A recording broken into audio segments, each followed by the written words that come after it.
아까 예배 서두에 말씀드린 것처럼 오늘은 교회 예배력으로 주연절 후 7번째 주일입니다. 그리고 이번 수요일부터 사순절이 시작됩니다. 그래서 제의 수요일 또는 성회 수요일 이렇게 부릅니다. 왜 수요일부터 시작하느냐? 사순절은 말 그대로 40일인데 주일은 작은 부활절이기 때문에 사순절 기간에서 빠집니다. 그래서 이제 부활절서부터 거꾸로 40일을 이렇게 주일 빼고 세다 보니까 늘 수요일 날 시작하게 되어 있습니다. 하여튼 그래서 그 사순절을 시작하는 수요일을 이렇게 그 전에 썼던 이 종려나무 가지를 태워서 만든 재를 이마에 이렇게 십자가를 그으면서 우리는 흙에서 왔으니까 흙으로 돌아갑니다. 뭐 이런 식의 예식을 하거든요. 그래서 제의 수요일이라고 애쉬 웬스데이라고 부르기도 하고 또 어떤 교단은 뭐 성회 수요일이라고 부르기도 합니다. 하여튼 이제 이번 수요일부터 사순절이 시작되는데 교회는 전통적으로 사순절 직전 주일을 변화산상에서 예수님의 모습이 영광스럽게 변한 사건을 회고하는 주일로 지켜왔습니다. 그래서 오늘은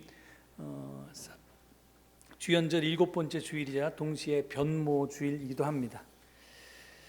교회가 왜 매년 사순절 직전 주일에 변모 주일을 지킬까?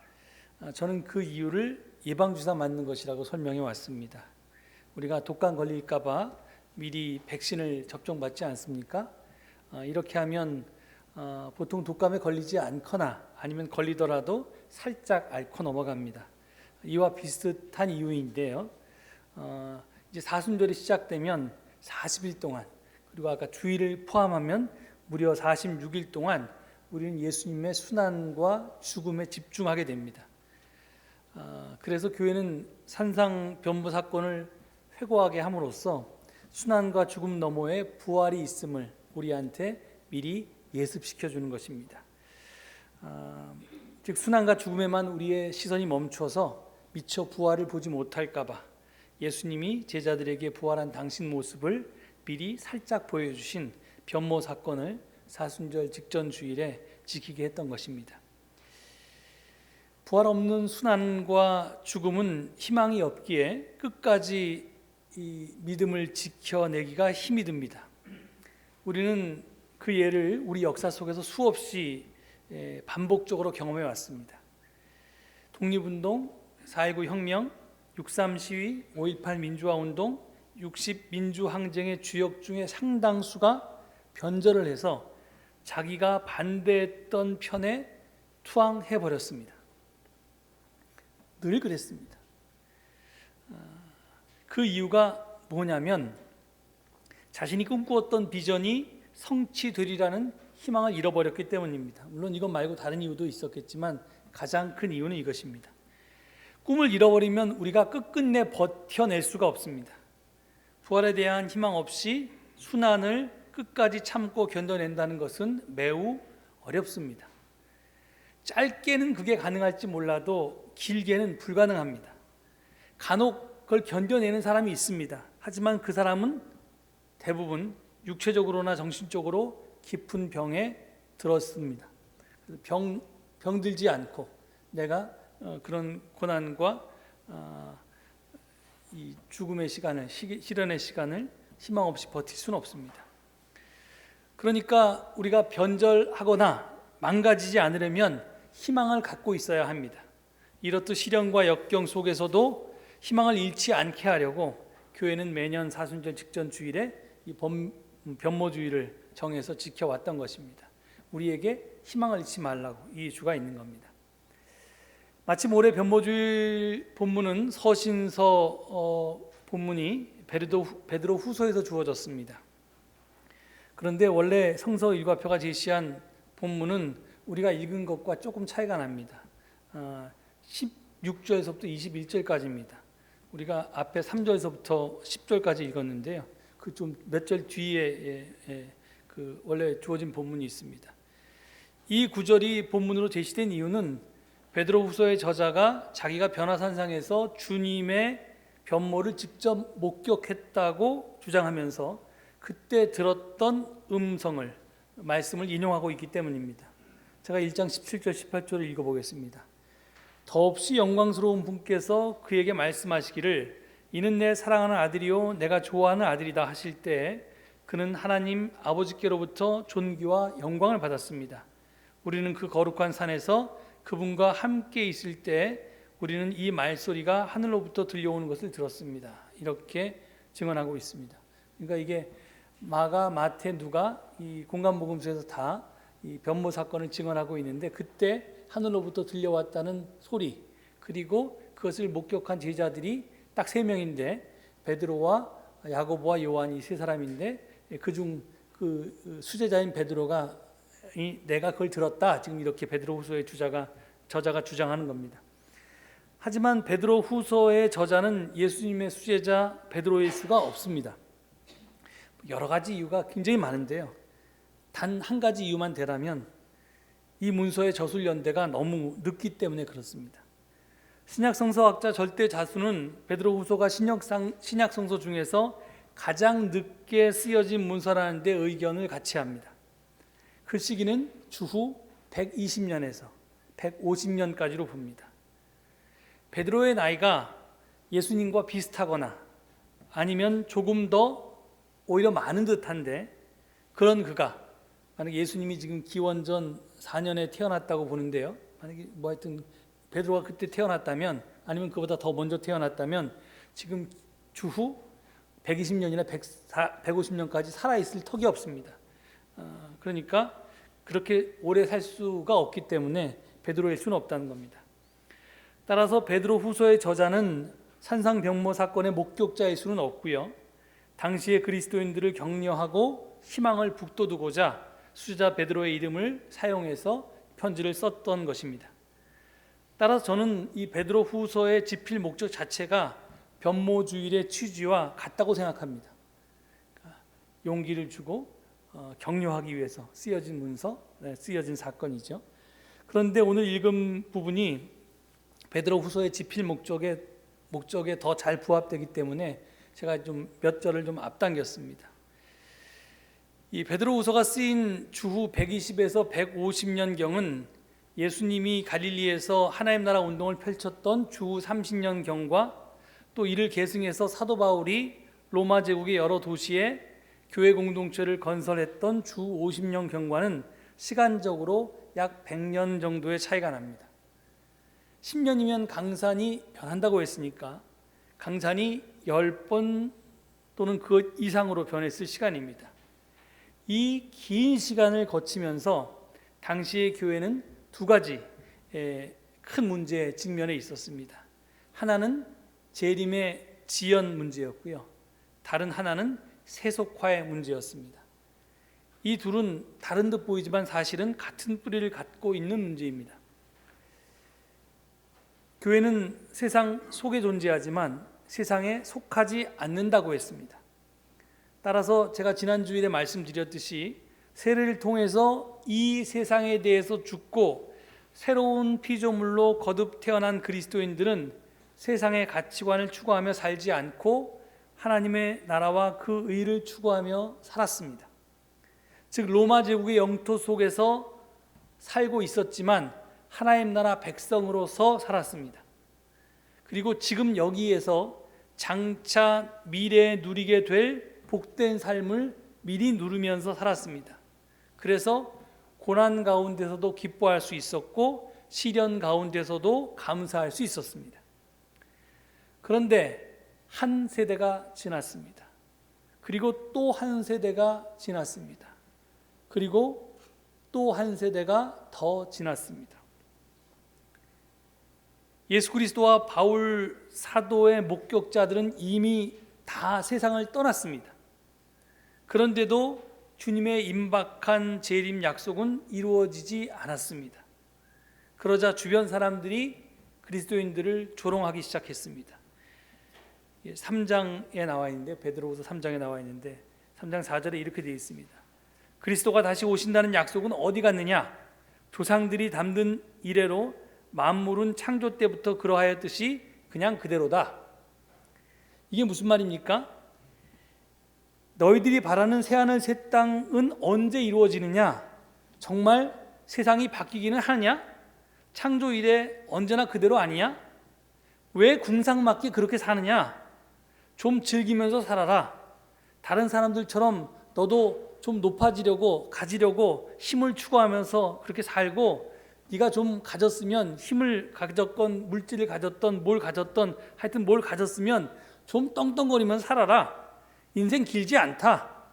살아있을 때 네 인생 즐겨라. 뭐 이런 말입니다. 이렇듯 재림의 지연은 결국 교회와 교인의 세속화로 이어질 수밖에 없었고요. 그래서 이 두 문제는 같은 뿌리를 가졌다고 하는 것입니다. 몸이 멀어지면 마음도 멀어지게 돼 있잖아요. 지금 베드로후서 시대의 그리스도인들은 예수님이나 사도들을 육체적으로 만나지 못했고, 건너고 건너서 그렇게 하나님 나라 및 새하늘 새 땅에 대한 희망과 비전을 전해들은 사람들입니다. 그러니 직접 목격한 사람들, 직접 경험한 사람들에 비해서 믿음이 강할 수가 없고 점점 약해질 수밖에 없습니다. 이러한 저들을 격려하고 다시 희망으로 무장시키고자 베드로 후서가 쓰여졌던 것입니다. 이런 베드로 후서의 특징을 잘 표현한 복음성가가 있습니다. 유영선 씨가 작사 작곡한 베드로의 편지라는 노래인데요. 제가 이걸 가사를 읽어드릴까 하다가 박성호 집사님께 노래를 청해서 듣기로 했습니다. 여러분들이 졸지 마시라고. 이게 원래 조수아 씨 4집에 유영선 씨가 주었던 곡인데, 제가 보기엔 조수아 씨보다 박성호 집사님이 훨씬 잘 부릅니다. 이 화면에 아마 가사도 뜰 테니까요. 한번 같이 감상해 보시기 바랍니다.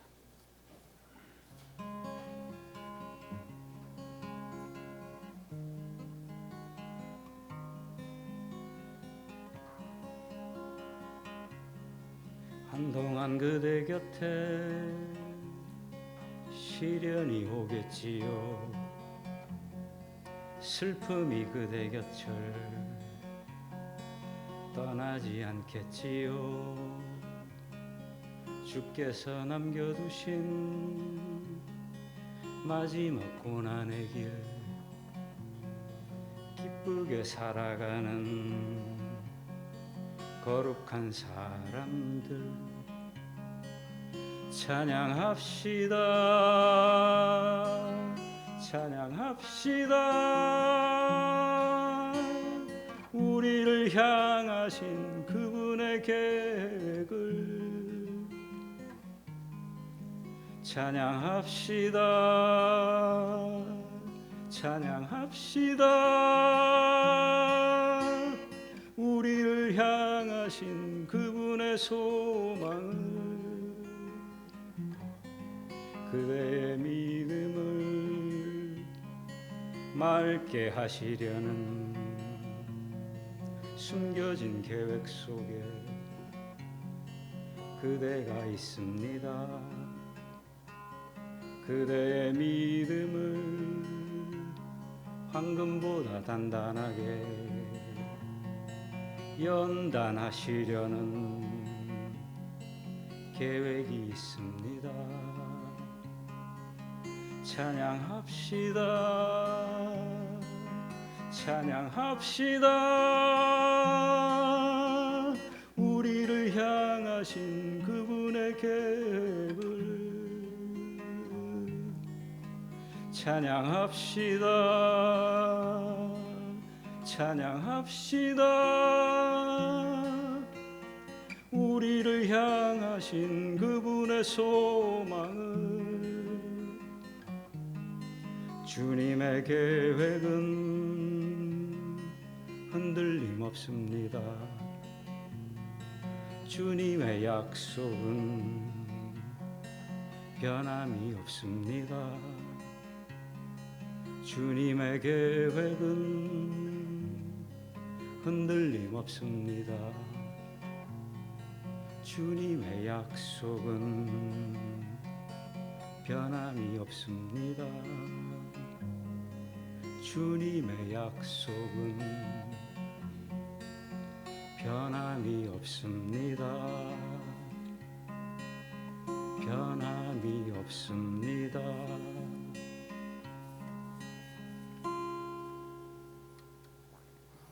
아멘. 예, 감사합니다.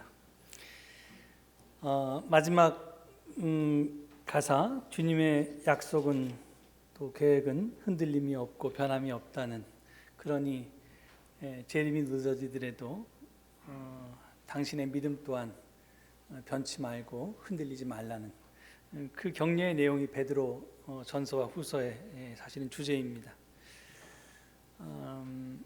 이게 이제 베드로 후서의 배경이고요. 이제 지금부터 이제 제가 오늘 하려는 얘기로 넘어가겠습니다. 여러분 가운데 제가 작년 변모주일에 무슨 증언을 했는지 기억하시는 분이 없겠죠? 저도 사실은 제가 지난 주일에 무슨 설교를 했는지 기억을 잘 못합니다. 그런 망각의 은혜 덕분에 제가 하여간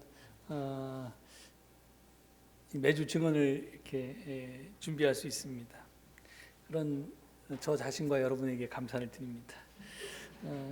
제가 여기서 그 작년 증언을 굳이 언급한 이유는 제가 이번 증언을 준비하면서 작년에 무슨 얘기했나 찾아보니까 제가 엄청나게 도전적인 이야기를 했더라고요.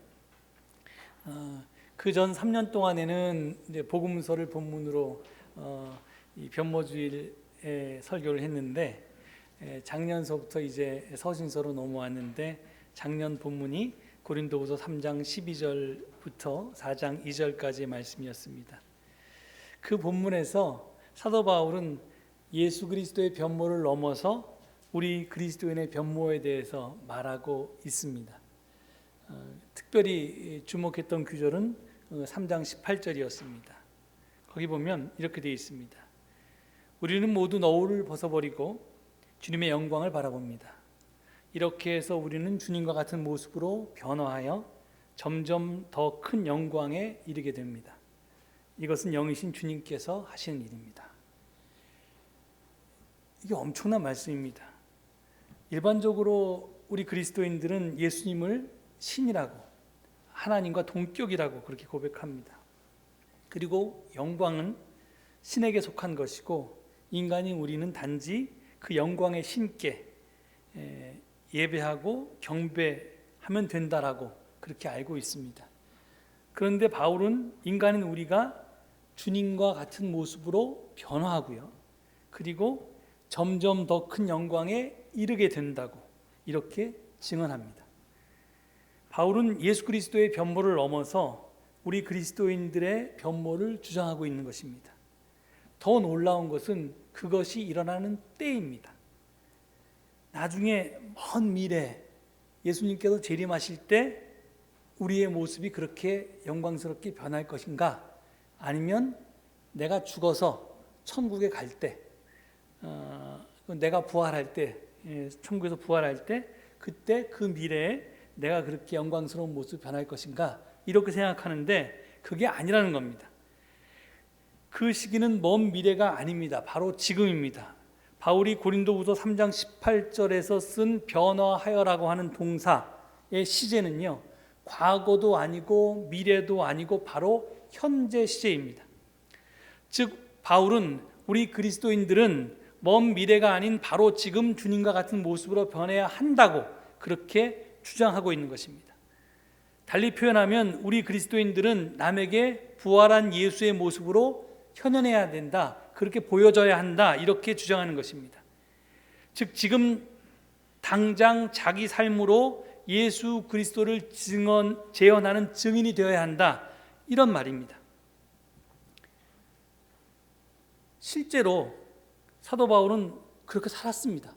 그래서 빌립보서 3장 17절에 보면 다 함께 예수를 본받으십시오 이렇게 얘기하지 않았습니다.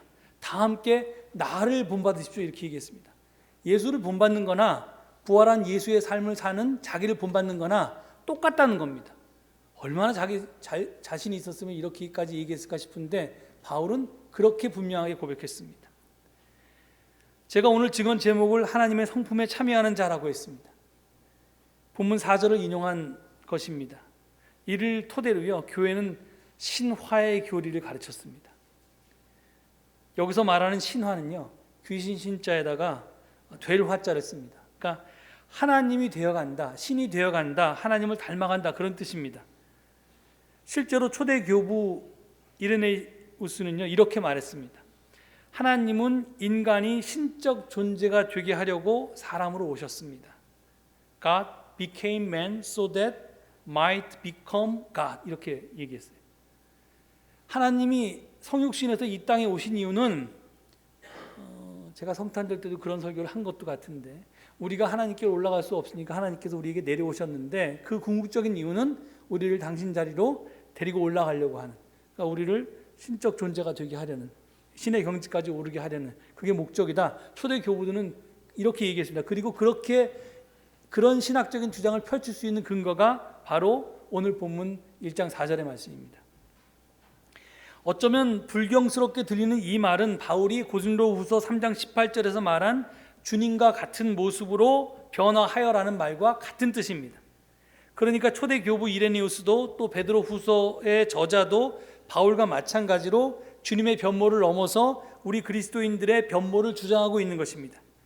성경이 이런 주장을 하는 이유를 작년에 제가 이렇게 말씀드렸습니다.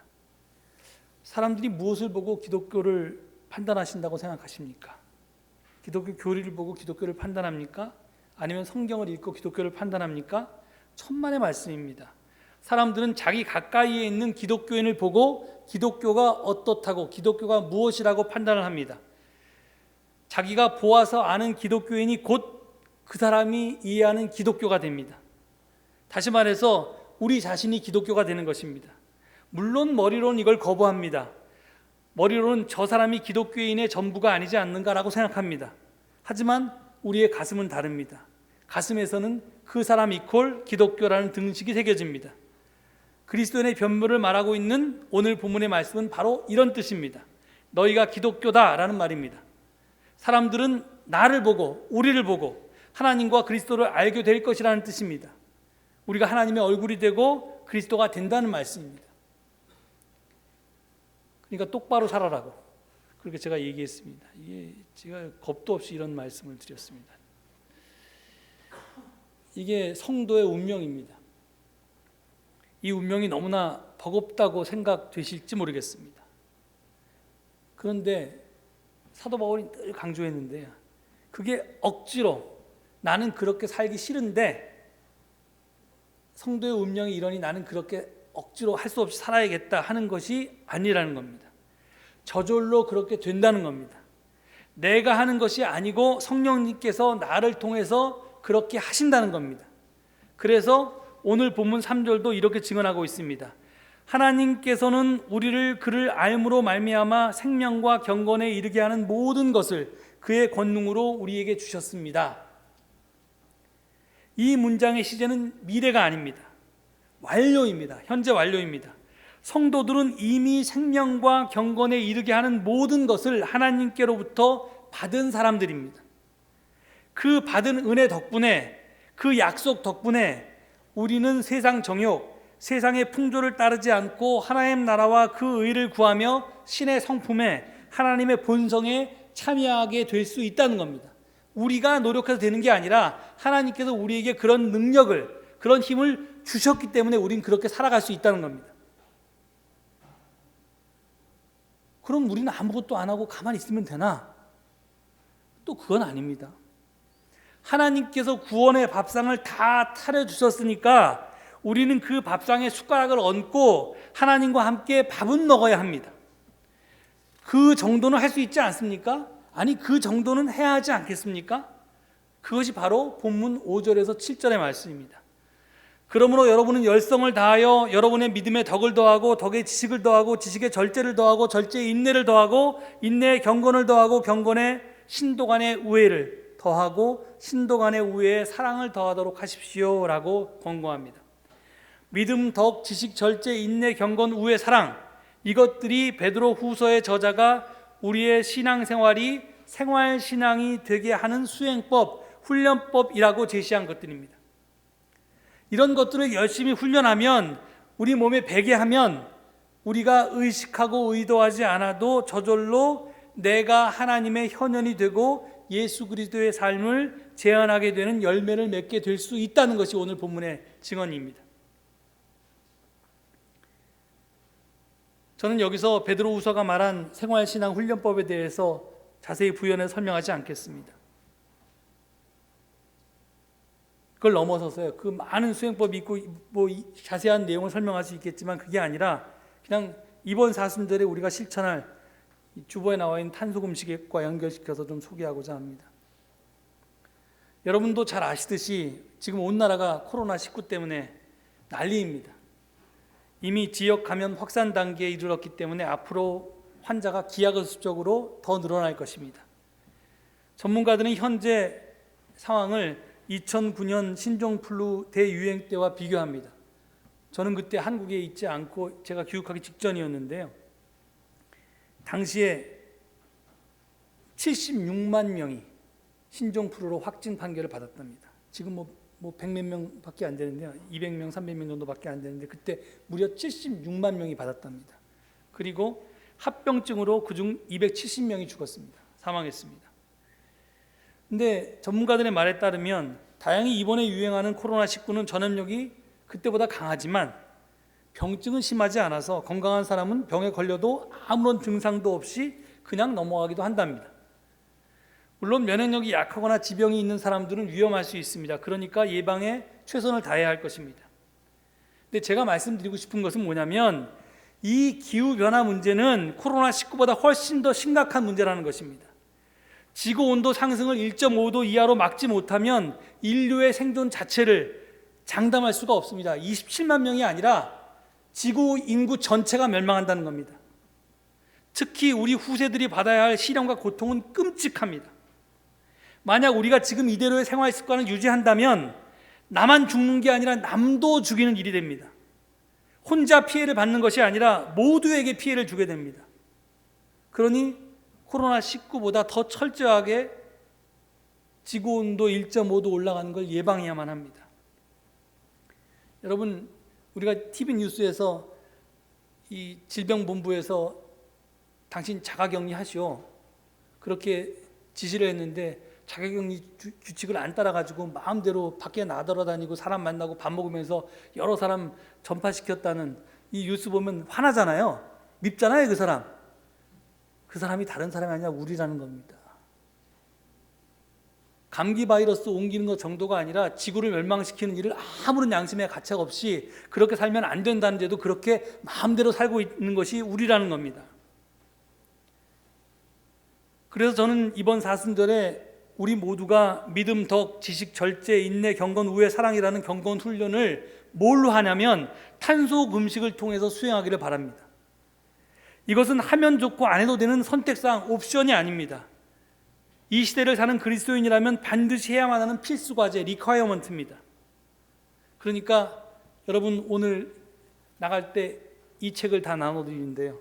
공짜로 드립니다. 7,000원짜리 책을. 이 책을 매일 읽고 묵상하십시오. 돈을 받아야지 여러분이 읽고 묵상할 것 같긴 한데 하여간 교회에서 특별히 선물을 드리니까 읽고 묵상하시고요. 그리고 매주 이제 수요일 새로운 이제 월요일이 시작되면 일요일 날 이제 주보에 오늘도 주보에 보면 여기에 알리는 말씀 밑에 나오지 않았습니까? 2월 26일 수요일서부터 29일 토요일까지 일주는 탄소급 실천 과제가 꼭 필요한 것만 사기 이런 식으로 과제가 나와 있는데 그리고 이걸 여러분들 그 신도회 회장님 카톡으로 보내드리면 신도회 회장님은 각 신도회 회원들에게 다 이걸 또 배포하셔서 일주일 내내 이걸 보시면서 여러분 실천하셔야 됩니다.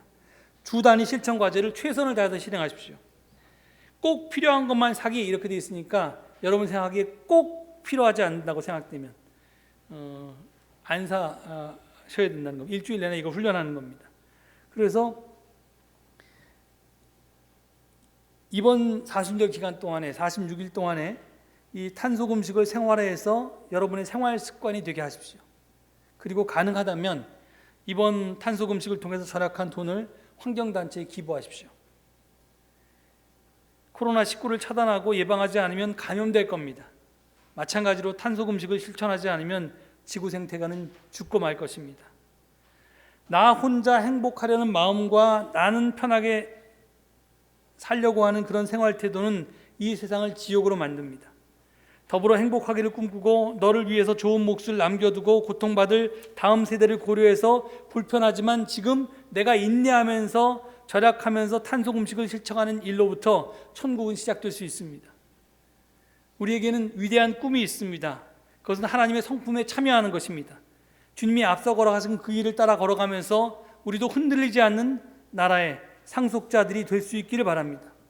오늘부터라도 기독교인다운 품성을 내면화하고 녹색 신앙인다운 생활 태도를 습관화하기 위해서 치열하게 노력하는 우리가 되기를 기원합니다.